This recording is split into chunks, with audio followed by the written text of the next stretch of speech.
Welcome back to my channel. Today, I'm going to present an extraordinary poem by Du Fu.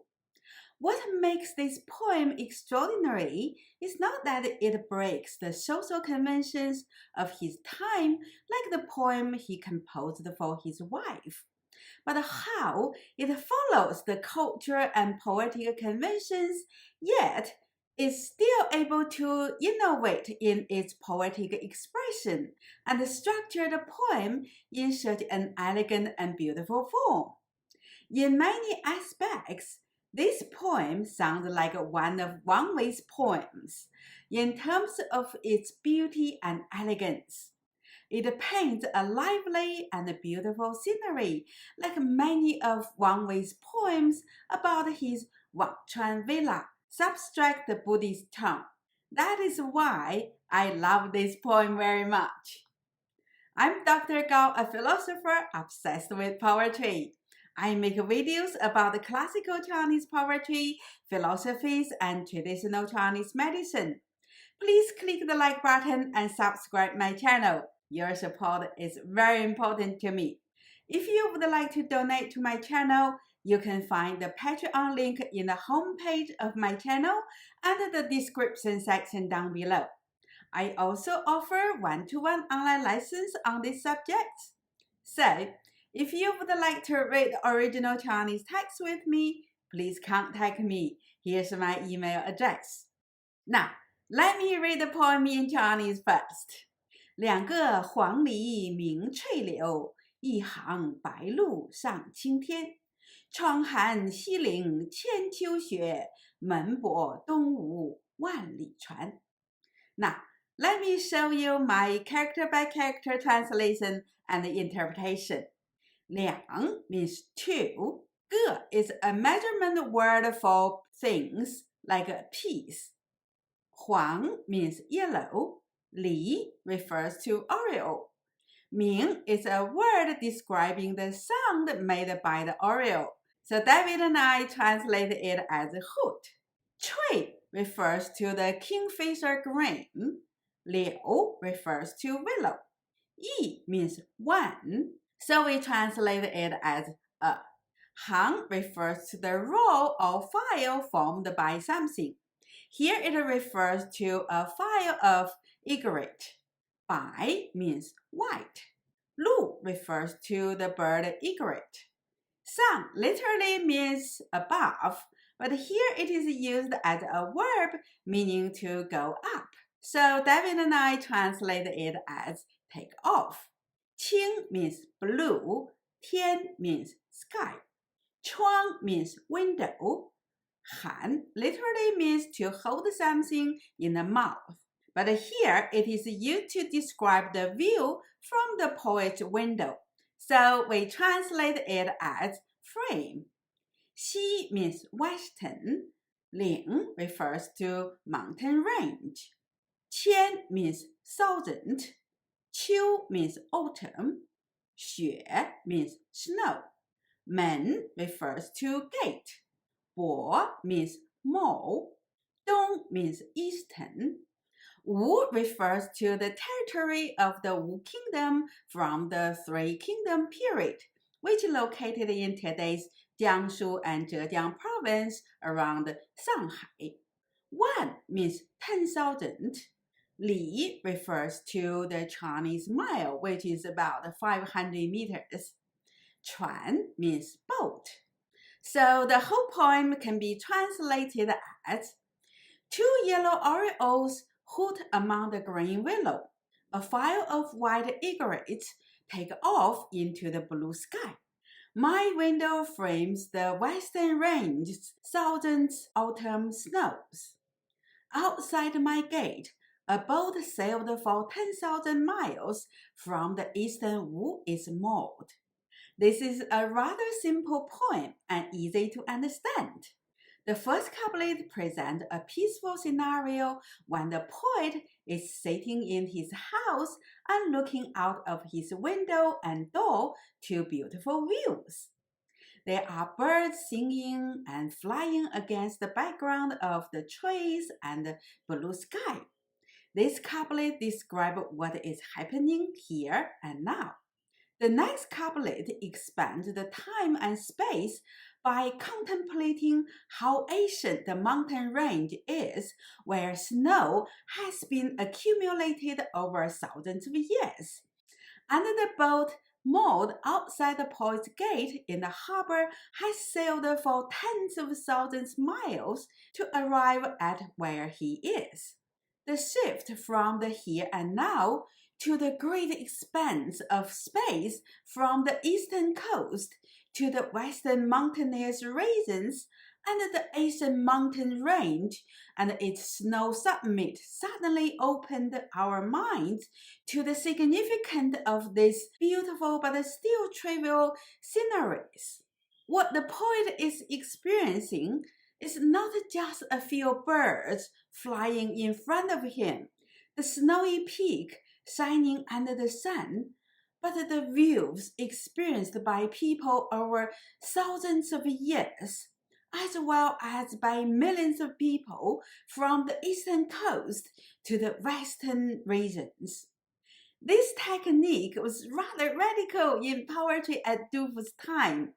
I haven't seen this kind of expression in any other poets of the time. But this way of thinking was not new.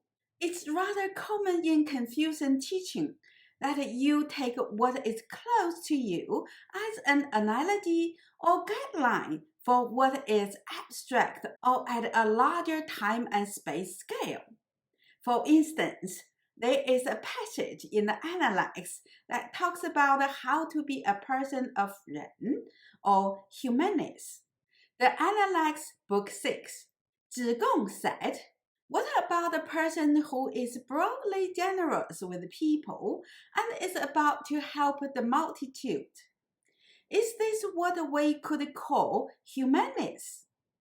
The master replied, why stop at humanist? This is certainly a shade. Even the Yao and Shun would find such a task daunting.